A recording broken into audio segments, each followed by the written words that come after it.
I didn't speak up because I was not a writer. Then they came for the students. But I didn't speak up because I was not a student. Then they came for musicians. But I didn't speak up because I was not a musician. And then they came for the Greens, the Muslims, the trade unionists, Christians, and the Jews, the travelers, the homosexuals, the journalists, the artists, the thuggers, the doctors, the philosophers, the economists, the anarchists and the politicians, the nerds, the Europeans, the Americans, the communists, the hackers, illegals, the homeless. And I didn't speak up because I wasn't any of them. Any of them. And then they came for me. And there was no one left to speak up for me.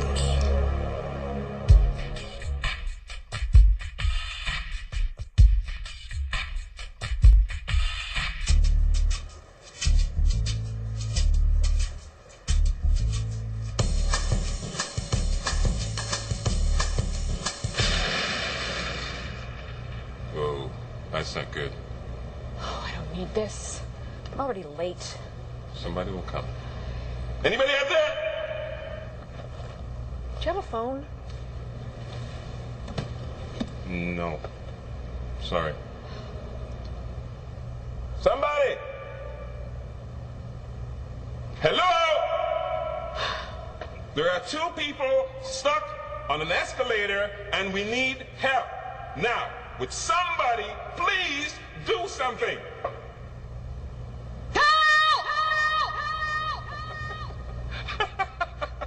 I don't believe this. You gotta be kidding me. I'm gonna cry. Well, there's not enough left to do. What would have happened in 1789 or 1942 or 9/11 if a top government official stepped in front of the people and publicly proclaimed America was a nation of cowards? He would have been run out of the country on a rail, packaged in tar and feathered at least. But that's what happened in 2009, and you did nothing. Have you become a nation of cowards, America? In the greatest show of arrogance and disdain any Congress ever showed any citizenry, your dysfunctionally elite, self-interested, none-representing representatives passed the largest spending bill in history without reading it, and you did nothing. You want them to obey your constitutional mandate and secure your borders, and they ignore you. You ask them to enforce your immigration laws, and they ignore you. You say stop the madness of handing $300 billion of a bankrupted treasury to illegal alien welfare, rewarding them for making a mockery of your laws, and they ignore you. And now, in open defiance of the overwhelming will of the people, are preparing more amnesty programs. You say stop exporting my nation's vital industries to foreign shores, and they ignore you. You say no to using your money to bail out failed, corrupt, and greedy businesses, and they ignore you. You say implement the E-Verify system so American jobs go to American workers, and they ignore you. If your self-serving Congress were a business, they'd all be in jail now. The biggest traitors among you hold elective office. Only when they feel the almighty wrath of we the people, marching in the streets from California to New York, shouting we're mad as hell and we want our country back, will they get the message they work for you. Wake up, America. While you were playing with the toys of your consumer wealth, you lost much more than your bloated economy of living beyond your means. You lost your representative democracy. Your servants have become your masters. Taxation without representation is tyranny. But still you look to government to solve problems they created in the first place. You're sucking at the hind tit of a dead cow. Why isn't there a 3 million person We the People march on Washington? A nationwide taxpayers' revolt. Thousands of cars and trucks surrounding your nation's capital, bringing your failed government to a standstill. Democracy doesn't repress power. It unleashes it to we the people. Take it now. They dictated an economic salvation plan to you. Now it's time to stick it to them with a we the people stimulus package. Require all laws that apply to the rest of the country to equally apply to Congress.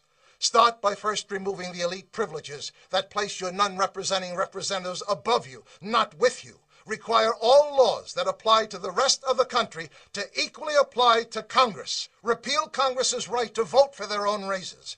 Balance the federal budget. Force your legislators to do what you now have to do. Live within your means. If you don't, you're committing national suicide.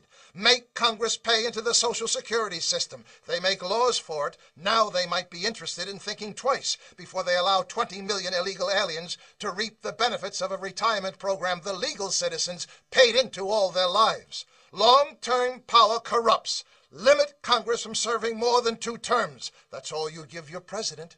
Let them search for their own 401k plan, instead of the gross unfairness of awarding them their full salary for the rest of their lives after only serving 1 term.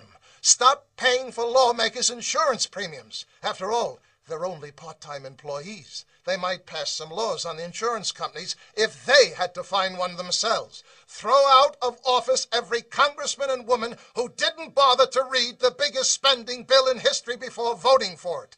With the money you save from all of the above, put it into increased salary and benefits for the men and women of the armed forces. They never fail you. Start no war unless you intend to win it. Make English the official language of America. You talk of united we stand, but do nothing to make it happen. Give every legal immigrant a chance to succeed. Not 1 cent of taxpayer money for illegal aliens. We are a nation of laws and do not reward lawbreakers. Abolish the Electoral College and put the election of the president back in the hands of we the people. Bring back universal service. 2 years in the military or 2 years in community involvement. Ensure your future. Rekindle the spirit of America. Service, honor, and duty to country. Give your young people a chance to understand they are entitled to nothing they don't earn. Wake up, America. You've allowed yourselves to become little more than cowering spectators, watching the nation your grandparents built, the richest, most powerful, most self-sufficient republic in history, with the highest standard of living any nation ever achieved, now in the middle of the greatest unprecedented decline in modern history. The world's only superpower can't defend its borders, balance its budget, win its wars, manufacture its own products, or protect its own currency.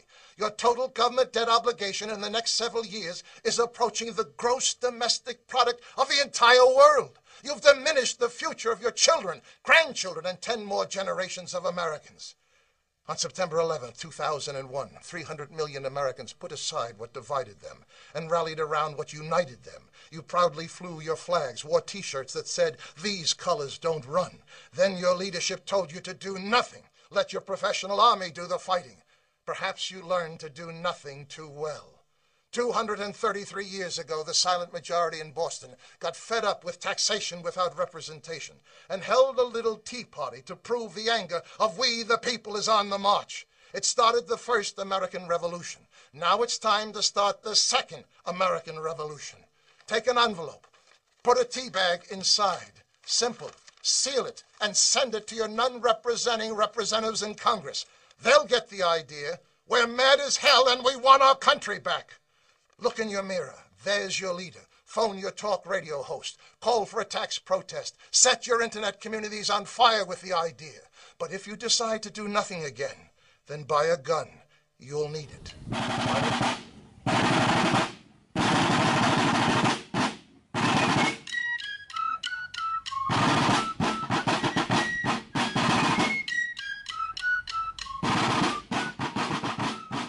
From the streets of the Big Apple to around the United States, countless cases of police brutality have been reported. And joining me now for more is one man who has actually documented some of these abuses himself. We're, of course, speaking to George Heminger of Survive and Thrive TV in our Los Angeles studio. George, thank you so much for being here. Now, let's just get right to the point. Police brutality, is it hype or an actual trend here in America? Well, you're one of the few news agencies covering it. I'd say it's definitely not hype. It needs to be covered more and more. Well, why aren't we reading about this in, I don't know, the New York Times? Why isn't MSNBC and Fox News talking about this issue? People give Americans a bum rap for being stupid and knowing nothing about the world, but the reality couldn't be further from the truth. As I discovered on the streets here, asking US locals about the very world their country runs. Name a country that begins with U.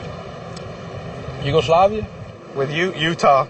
A country that starts with a U. Utopia. Who's in the coalition of the willing? No freaking idea. Afghanistan, Kuwait, Iraq, Pakistan, you know, New Zealand. New Zealand. What's the religion of Israel? Israeli, Muslim, Islamic. Catholic, probably. What religion are Buddhist monks?